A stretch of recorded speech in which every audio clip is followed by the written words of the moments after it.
Hi viewers, welcome to our channel. ప్రస్తుతం మనతో పాటు భరద్వాజ్ గారు సీనియర్ జర్నలిస్ట్ ఉన్నారు. వారితో ఒకసారి మాట్లాడదాం. సార్ నమస్కారం. నమస్తే అండి. సార్, ఢిల్లీ లిక్కర్ స్కామ్ లో అరెస్ట్ అయిన కవిత గారికి దాదాపు 5.5 నెలల తర్వాత ఈ రోజు బెయిల్ వచ్చింది సార్.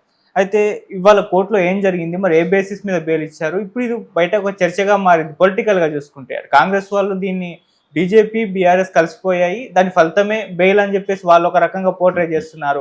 కేటీఆర్ గారు ఆల్రెడీ 20 మంది ఎమ్మెల్యేలు తీసుకొని ఢిల్లీ వెళ్ళేస్తారు, ఆయనకు ముందే బెయిల్ వస్తుందని తెలుసు అని చెప్పేసి ఇటొక నెరేషన్ బయటకు తీస్తున్నారు. ఏ విధంగా చూస్తారు సార్ దీన్ని మీరు? అంటే 2 పనుల మీద ఆయన ఢిల్లీ వెళ్ళడం జరిగింది. ఒకటి విలీనం కోసం కాదు, విలీనం మీద రకరకాల వార్తలు వస్తున్నాయి, అందులో పూర్తి వాస్తవాలు అయితే లేవు. విలీనం కాదు అనేది నా పర్సనల్ ఒపీనియన్.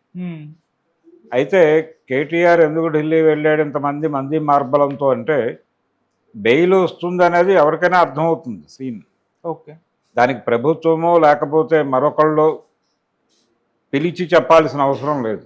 కొన్ని సందర్భాల్లో కేసు నడుస్తున్నటువంటి ధోరణి, ఇప్పుడు ఆల్రెడీ ఢిల్లీ ప్రభుత్వంలో ప్రముఖులకి బెయిల్ వచ్చేసింది. కేసు ఏమిటి? ఢిల్లీ ప్రభుత్వం ఒక మద్యం పాలసీ తీసుకుంది. అక్కడ టెండర్లు వేశారు చాలామంది, దానిలో కొంతమందికి ఈవిడ సహకరించారు అనేది కదా కేసు. తెలంగాణకి ఏమీ సంబంధం లేదు. అక్కడ టెండరింగ్ జరుగుతోంది, దానికి సంబంధించి ఇక్కడ వాళ్ళు టెండర్లు వేశారు. అవి కోడయ్యేలాగా, వాళ్ళకు కొంచెం ఉపయోగం జరిగేలాగా ఆవిడ ఏదో ప్రయత్నం చేశారు. దాని నిమిత్తం ఆవిడకి ముడుపులు ముట్టాయి అనేది గొడవ. సో ఈ కేసులో అసలు పాలసీ పెట్టిన వాళ్ళు, మొత్తం నిర్వహించిన వాళ్ళకే బెయిల్స్ వచ్చేసినాయి. ఇంకా ఈవిడిని ఆపేందుకు ఇబ్బంది పెడతారు ఒకటి. రెండోది, ఈసారి బెయిల్ వచ్చేస్తుందని అడ్వకేట్ చెప్తాడు, మెరిట్స్ ఉన్నాయి, ఈసారి బెయిల్ వచ్చేస్తుందని. వీళ్ళ కేసులో బెయిల్ తీసుకొచ్చిన లాయర్ ఎవరు? ముకుల్. ఈ ముకుల్ రోహత్గి అనే పెద్ద మనిషి ఎవరు? వీరు గతంలో చంద్రబాబు నాయుడు గారిని జైల్లో ఉంచవాలను అని చెప్పి మాట్లాడిన వ్యక్తి. చంద్రబాబు నాయుడు గారు అరెస్ట్ అయ్యి స్కిల్ స్కామ్లో ఆయన జైల్లో ఉండగా ఆయనకి బెయిల్ వేసినప్పుడు వద్దని స్టేట్ గవర్నమెంట్ తరఫున మాట్లాడింది ఈయనే.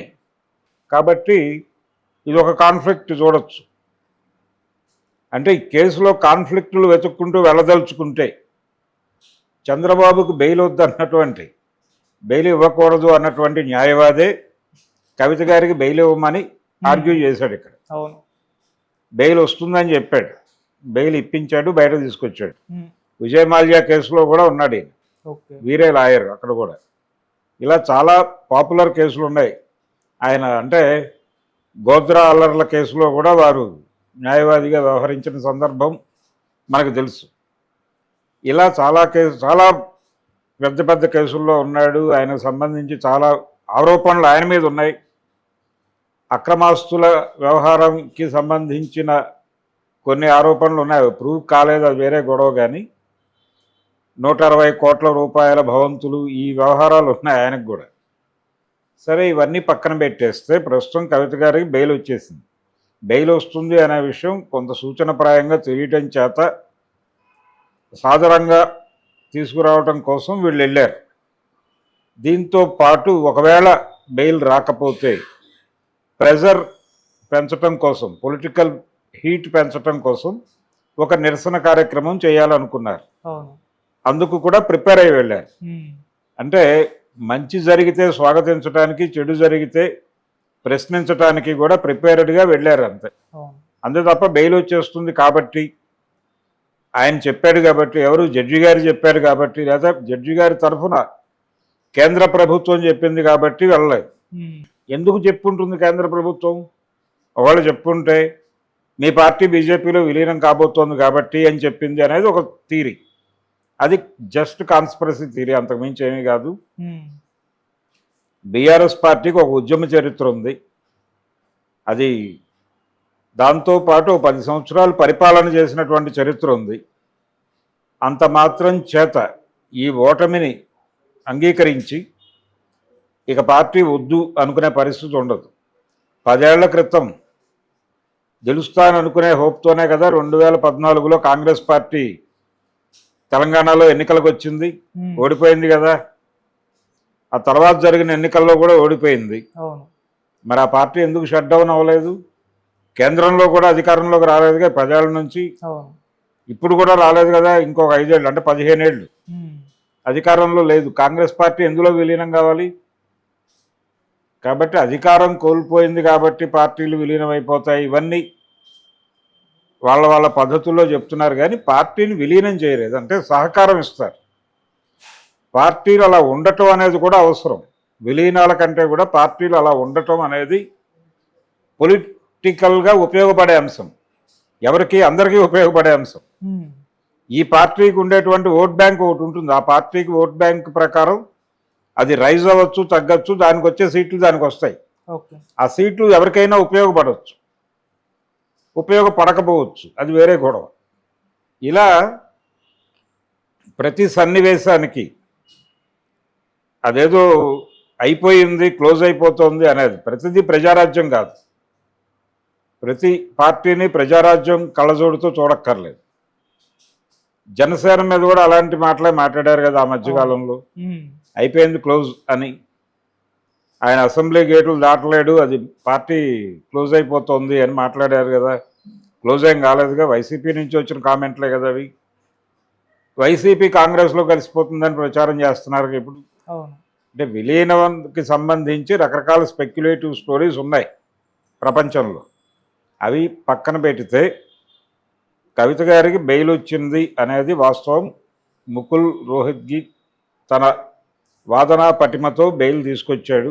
వాదనా పటిమ కూడా ఏమీ కాదు. అక్కడ ఆల్రెడీ ఈవిడ కొత్తగా బయటకు వెళ్ళటం వలన సాక్ష్యాలు తారుమారు చేసే పరిస్థితి ఏమీ లేదు. చంద్రబాబుకు బెయిల్ అడ్డుకున్నప్పుడు ఆయన చేసిన ఆర్గ్యుమెంట్ అదే, చంద్రబాబు బయటకు వెళ్తే సాక్ష్యాలు తారుమారు చేస్తాడు అని. ఇక్కడ సాక్ష్యాలు తారుమారు చేసే అవకాశం లేదు. ఆల్రెడీ ఇందులో ఇంతకంటే పెద్ద హ్యాండ్స్ బయట ఉన్నాయి కాబట్టి బెయిల్ ఇవ్వండి అని అడిగారు, బెయిల్ ఇచ్చారు, అయిపోయింది. ఇప్పుడు వేగంగా షూరిటీలు ఇతర ప్రొసీజరు కంప్లీట్ చేసి బై హ్యాండ్ ఈ కాగితాలు తీసుకుని వెళ్ళి, అంటే బెయిల్ రాగానే రిలీజ్ అవ్వరు. బెయిల్ వచ్చిన తర్వాత షూరిటీలు ప్రొడ్యూస్ చేయాలి. షూరిటీలు ప్రొడ్యూస్ చేసిన తర్వాత రిలీజ్ ఆర్డర్ రెడీ అవుతుంది. రిలీజ్ ఆర్డర్ రెడీ అయిన తర్వాత అది జైలుకు చేరాలి. జైలుకు 2 పద్ధతుల్లో చేరుతుంది. ఒకటి బై హ్యాండ్ చేరుతుంది, లేదంటే బై పోస్ట్ చేరుతుంది. బై పోస్ట్ చేరితే డిలే అవుతుంది కాబట్టి బై హ్యాండ్ తీసుకెళ్ళడానికి వెళ్తారు. బై హ్యాండ్ పిటిషన్ వేసుకోవాలి. ఆ పిటిషన్ జడ్జి గారు యాక్సెప్ట్ చేయాలి. చేసినప్పుడు బై హ్యాండ్ వెళ్తుంది. లేదు వీళ్ళు లోపాయకారిగా సిబ్బందితో మాట్లాడుకుని వాళ్ళే తీసుకెళ్ళి అక్కడ ఇచ్చేలాగా కూడా చేసుకోవచ్చు. అలాంటి ప్రయత్నాలు ఏవైనా చేసి ఈరోజు రిలీజ్ కూడా సన్నాహాలు చేసుకుంటున్నారు. చేసుకుని ఆవిడని సాధారణంగా హైదరాబాద్ తీసుకురావటం అనేది ప్రోగ్రాం. కేసు కొనసాగుతుంది. బెయిల్ అనేది ఏంటంటే జైల్లో ఉండాల్సిన అవసరం లేకుండా, అంటే ఇక్కడ నేరం నిరూపితం అవ్వలేదు, నేరం మోపబడింది అంతే. నేరం నిరూపితం అవ్వలేదు. నేరం నిరూపితం అయ్యే వరకు ఆవిడ బయట ఉండొచ్చు. ఎందుకు బయట ఉండొచ్చు అంటే కన్సర్న్ షూరిటీ ప్రొడ్యూస్ చేశారు కాబట్టి అలా బయట ఉంటారు. ఆవిడ బయట ఉండి కేసు కంటెస్ట్ చేస్తారు. రేపు పొద్దున కేసు ఒకవేళ సరైన సాక్ష్యాధారాలు లేనందున కేసు కొట్టేస్తున్నానని చెప్పొచ్చు జడ్జి గారు, అప్పటి జడ్జి గారు. ఇది ఇప్పట్లో ట్రయల్ జరిగిపోతుందని అనుకోనక్కర్లేదు. ఒక కేసు ట్రయల్ జరగడానికి 5 ఏళ్ల నుంచి 10 ఏళ్ళు 20 ఏళ్ళు ఎంతకాలమైనా పట్టవచ్చు. సో ఆవిడ ప్రస్తుతానికైతే రిలీఫ్ ఫీల్ అవుతారు బయటకు రావటం వల్ల. వచ్చిన తర్వాత ఆవిడ పొలిటికల్ జర్నీ ఎలా ఉంటుంది అనేది చూడాలి.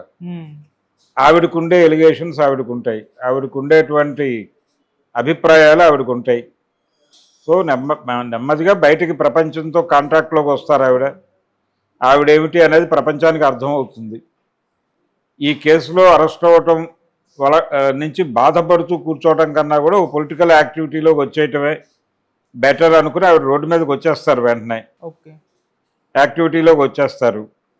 సో ఈ కండిషన్లో బీఆర్ఎస్ని తీసుకెళ్ళి ఇంకో చోట విలీనం చేయటం, ఇలాంటి పనులు చేయాలని కేసీఆర్ అనుకోడు. విలీనము అనే ప్రతిపాదన చాలా సీరియస్గా మాట్లాడేస్తున్నారు. ఆయనకి ఏదో గవర్నర్ ఇస్తారని.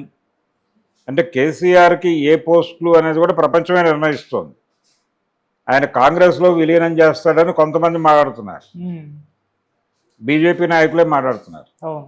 బీజేపీ వాళ్ళేమో బీఆర్ఎస్ కాంగ్రెస్లో చేరుతుందని, కాంగ్రెస్ వాళ్ళేమో బీఆర్ఎస్ బీజేపీలో చేరుతుందని ప్రచారం చేస్తున్నారు.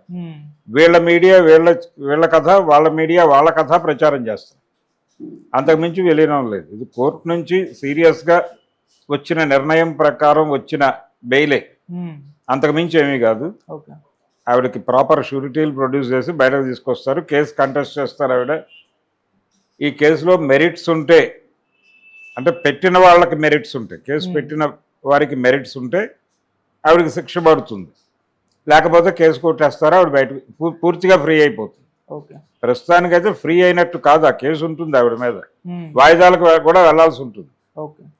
వాయిదాలకి అక్కడికి వెళ్ళొచ్చు, లేదు అక్కడికి రాలేని కండిషన్ ఉంటే దగ్గరలో ఉన్న కోర్టుకి చెప్పుకోవచ్చు. ఇలా ఏదో ఆవిడ ఆ కేసుతో ఆవిడ తంటాలు ఆవిడ పడుతుంది భవిష్యత్తులో. దీని వెనకాల స్పెక్యులేటివ్ స్టోరీస్ అనేవి ఖచ్చితంగా ఉండి వారుస్తారు, అది మీడియా బాధ్యత. ఇలా రకరకాల కథనాలు రావచ్చు. ప్రధానమైనటువంటి కథనం, ఇంట్రెస్టింగ్గా అనిపించే కథనం, జనాల్ని హుక్ చేసే కథనం అయితే బీఆర్ఎస్ బీజేపీలో విలీనం అవుతుందని, దానికి కొంత సర్క్యులేషన్, దానికి ఆదరణ దానికి ఉంటుంది. ఇది నడుపుకుంటారు. రేపు పొద్దున ఒకవేళ నిజంగానే అనుకోని పరిస్థితుల్లో బీఆర్ఎస్ విలీనం అయితే బీజేపీలో, మేము ఆనాడే చెప్పాం కదా అని రెఫరెన్స్ వేసుకుంటారు. నా అభిప్రాయంలో అయితే కేసీఆర్ అటువంటి విలీన ప్రతిపాదనలకు అంగీకరించడం, స్నేహానికి అంగీకరిస్తాడు. స్నేహానికి ఓకే, విలీనం కాదు. పొత్తులతో వెళ్ళొచ్చు, పొత్తులతో వెళ్ళొచ్చు, కానీ విలీనం అయిపోయి కాదు. విలీనం అయితే తన ఉనికి కోల్పోయినట్టు. ఆ ఫీల్డ్ వదిలేస్తే ఆ పని చేస్తారు. చిరంజీవి గారు రాజకీయాలు వద్దనుకున్నాడు కాబట్టి పార్టీ విలీనం చేశాడు. తర్వాత ఆయన కేంద్ర మంత్రి పదవి వచ్చింది, ఆయన కాంగ్రెస్లో క్రియాశీలకంగా వ్యవహరించాడు, అదంతా ఒక అంశం. కానీ సీరియస్గా ఆయన పాలిటిక్స్ నుంచి వద్దు అనుకున్నాడు కాబట్టి విలీనానికి వెళ్ళాడు. కేసీఆర్, కేటీఆర్, కవిత అలా అనుకోవట్లా, హరీష్ రావు కూడా అనుకోవట్లా. అనుకోనంతకాలం ఆ పార్టీ విలీనం అవ్వదు. దాని మానాన అది ఉంటుంది అంతే, దాని ప్రెజెన్స్ ఉంటుంది ఖచ్చితంగా. అందుకని అలా ఆ కోణంలోనే చూడాలి. ఇప్పుడు కవిత రిలీజ్ కోసం ఒకవేళ వీళ్ళు చెప్పినట్టుగా భారతీయ జనతా పార్టీ వాళ్ళు సహకరించి ఉండొచ్చు. ఆ మేరకు వాళ్ళ నుంచి ఏవో ప్రతిపాదనలు ఉంటే రేపు రాబోయే ఎన్నికల్లో మీరు గెలిచే ఎంపీలు మా కాంపౌండ్లో నిలబెట్టాలి, ఇలాంటివి ఏవో ఉంటాయి. లేదు మా అభ్యర్థులు నిలబెట్టిన దగ్గర వాళ్ళ గెలుపుకు మీరు కోషిష్ చేయండి, ఇలాంటి ప్రతిపాదనలు ఏవో ఉండొచ్చు. దానికి యాక్సెప్ట్ చేయడానికి ఆయన అంగీకరిస్తాడు. తన పార్టీగా ఉంచుకుంటేనే ఇలాంటి బేరాలు చేయడానికి అవకాశం ఉంటుంది. ఈ విషయం కేసీఆర్కి స్పష్టంగా తెలుసు. అందుకని పార్టీ ఉంచుకుంటాడు తప్ప ఆయన ఎందులో నిమజ్జనం చేసే అవకాశం అయితే లేదు. అది పరిస్థితి. సార్, ఇప్పుడు మనీష్ సిసోడియా గారు బయటకు వచ్చేసారు, కవిత గారు బయటకు వచ్చేసారు. ఇదే కేసులో ఉన్న కేజ్రీవాల్ గారి పరిస్థితి ఏంటి అంటే, కేజ్రీవాల్ గారు జైల్లో ఉండడం బీజేపీకి అవసరం, కవిత గారికి కూడా అందుకే బెయిల్ దొరకట్లేదు. కవిత గారు బయటకు వస్తే కేజ్రీవాల్ గారు కూడా బయటకు వస్తారు, అందుకే బీజేపీ కాస్త మౌనం పాటించి నిలబట్ల అంటున్నారు. మరి ఇప్పుడు వచ్చే ఛాన్స్ ఉందంటారు? కేజ్రీవాల్ కూడా బయటకు వచ్చేస్తాడు. ఇక్కడ బీజేపీ బీఆర్ఎస్ స్నేహ సంబంధం ఒకటే చూడొద్దు, అది ఒక కోణం అంతే. అది కూడా ఒక స్పెక్యులేషన్ అంతే. ఇక్కడ చూడాల్సి అనేది, ఇప్పుడు వీళ్ళందరికీ బెయిల్ ఇచ్చిన తర్వాత ఆయన అడుగుతాడు, ఇంతమందికి బెయిల్ ఇచ్చారు నా కేసులో, నాకెందుకు ఎవరు అని. దానికి రిప్లై చెప్పాలి కదా కోర్టు. సో మీరు ఇవి మీ దగ్గర ఉన్న డిమెరిట్స్ అంటారు వాళ్ళు, ఆ మెరిట్స్ వాటిని మెరిట్స్గా భావించడానికి ఏమేమి సమర్పించాలో అవి సమర్పించుకుంటారు. ఈ రోజు కాకపోతే రేపైనా బెయిల్ వస్తుంది ఆయనకి. ఎవరిని జైల్లో అలా కట్టేసి ఉంచడానికి కుదరదు. బెయిల్ అనేటువంటి వెసులుబాటు రెండు ప్రయోజనాలు ఉన్నాయి. ఒకటేమో ఆ పేరుతో వీళ్ళ పని గంటలు నాశనం అయిపోయి జైల్లో కూర్చోవాల్సిన అవసరం లేదు, వీళ్ళు బయట ఉంటే ఏదైనా ప్రొడక్టివ్గా ఉపయోగపడవచ్చు అనే ఉద్దేశంతో ముందస్తు బెయిల్స్ ఇస్తారు. అలా ఆయనకు కూడా ఒక బెయిల్ మంజూరైతే కావచ్చు, కాకపోయినా ఆయన సఫర్ అయ్యేటట్టు కనిపించడం లేదు. ఆయన దూరంలో ఆయన వెళ్తున్నారు కాబట్టి అలాగే నడుస్తుంది. Okay sir, thank you so much sir. Thank you.